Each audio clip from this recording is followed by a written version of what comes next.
Good morning. My name is Christina Forbes, wife of seriously injured worker Lauren Forbes. This is just an update as it's been a few days since I put a video up, and we're creeping on into the end of July now. End of July, where again Lauren's vocational rehabilitation benefits payments is supposed to come to an end, as he should be off onto drafting at that point. I wrote a letter to Sheila Was a Case a couple of weeks ago,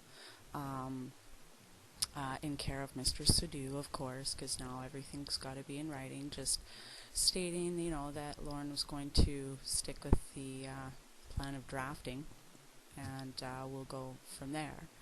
But we haven't heard anything back yet. A second thing that I really want to talk about is, if you're kind of poking around the YouTube main channel page here, is that there is some other injured workers putting their stories on YouTube. And I would like to talk about that for a minute, because that is really important. I'm really, really, really happy to see other people, wearing their shit on their sleeve and getting it out there to the world. I know it's not easy to share your hardships and your turmoils and how your family and children have suffered with the world, at the hands of an insurance company that's meant to be there to help you. So yeah, we have another person, and hopefully he will encourage others to post their stories and their videos and so on. John's been kind of quiet lately, as he had some much needed surgery on his neck, but we talked to him the other day and he's feeling much better in that regard, and has a few other little treats that he will be posting for us as soon as he can.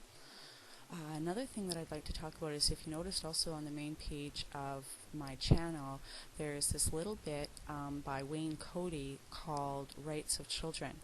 I cannot express to people enough watching this video or any of my videos to click on that one that he did. It's amazing. He did a great job, and he made some really valid points, which I think I need to discuss. As I've had a couple of emails and people wish that I would discuss more of the political part of WorkSafeBC and its crimes against injured workers, but I will honestly wear my honesty right out there and just saying I am by no means an educated person.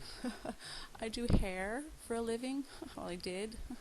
I have a grade 9 education. My husband did drywall for 18 years, so we're kind of learning as we're going along with all of this. So, I'm sure, I'm really hoping my videos will start, a little bit more educated people to start their videos, and of course we can all just get this ball really rolling with ideas and, educating people on a larger scale. So please just bear with me, as I know sometimes I really don't seem very educated in what I'm talking about, and I am trying to learn as I go along. A lot of this stuff doesn't make sense to me, and I'm pretty sure that's exactly what WCB hopes. Is, a lot of people don't understand their policies and mandates, and when you read the WCB Act and the Workers' Compensation Act, it is like you just get this sore right behind your eyes. It's just, it all starts to blend into one big ball of crap you can't make heads or tails from. So here we are. Lauren's gotten his vocational rehabilitation benefits reinstated for the last, since it was the end of May, 28th of May. We got his first vocational rehabilitation benefit reinstatement check. It was about the second week of June, so it took a couple of weeks to come in, and we've had one other one since then, and we're supposed to, his vocational rehabilitation benefits for planning are supposed to end on the 27th of July. At that point, I think you can remember from a letter that I had read in the last one called Vocational Rehabilitation Planning Part 1, I kind of went over, I guess, what Sheila Was a Case has in mind for Lauren. But I've got a few questions, like what if he requires upgrading? What if he requires upgrading and can't do drafting? What if he can't get into the program in September or next September? I mean, do they find another career option for him? I mean, what's going on? I mean, these are like a million questions that go through our head, and it's not just our head, but the minds of other injured workers that are sitting in the same predicament. I am kind of bouncing this one all over. It's pretty early in the morning, and many little things have come into my mind over the last couple of hours that I just want to maybe get into one place, and then I'll click back onto it for my own resource and information. Another thing, that's what I wanted to talk about. I clicked on, so with Wayne Cody's thing, I followed through and looked up the rights of children, and managed to get in contact with the Canadian Charter of Human Rights or whatever for children. I guess they're the advocacy for children, and I have her email somewhere. Here it is. So as Wayne Cody said, as the parents of, even though our significant other spouse is seriously injured, and sometimes as parents, I'll even have to admit, we become a little absorbed, and with all of our problems as parents and trying to provide for our children and dealing with, mortgages and the injury and blah, blah, blah, blah, blah, we tend to, it's put our children on the back burner, and maybe, like Wayne Cody had stated in his video, maybe we shouldn't be doing it so much for ourselves, but for our children, because they are the ones, in turn, who are really, truly suffering as a result of WCB policies and practices. So I went looking on my way, and I found the email address, and I actually wrote her. Her name is Kathy Vandergrift.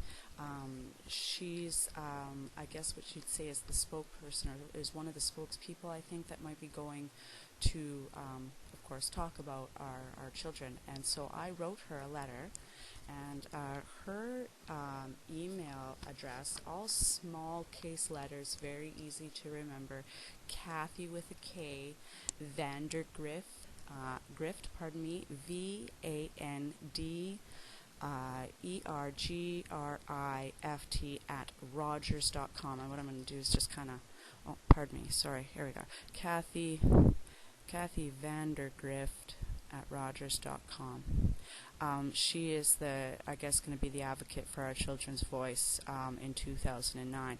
So I wrote her, and I actually saved that in my email draft thing. So what I'll do in the next couple of days is I will, in that letter, I just explained to her, briefly, my husband's injury, because it's not about my husband's injury.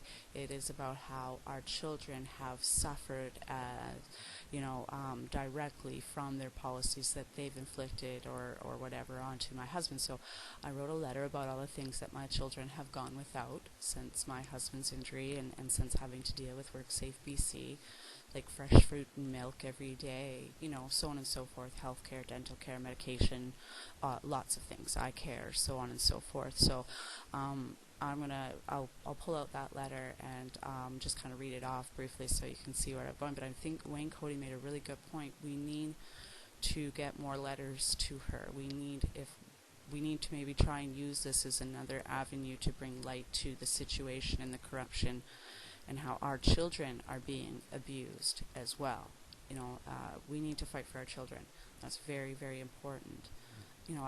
I've been doing a lot of these videos, and I've talked a lot about Lauren and our, his thing and so on and so forth. Excuse me.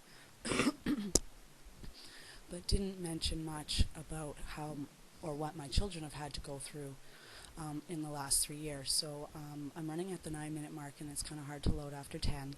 So what I want to do is, I think that's going to be another video that I'm going to do, is have my children get out there and voice their opinion, and talk about some of the things that they've had to step up to the plate and do. And I've came across a piece too on the WCB website, WorkSafeBC website, where it does talk about serious injuries, and how in their own policy and mandate clearly dictate that the care of a serious injured worker should not fall on family and the children of the injured worker.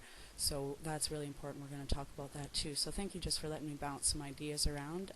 Hopefully this little video will kind of point you to a couple of other little things that are going on. And you have a fabulous day from the Forbes house. Stay tuned for more, because I've got some good ideas.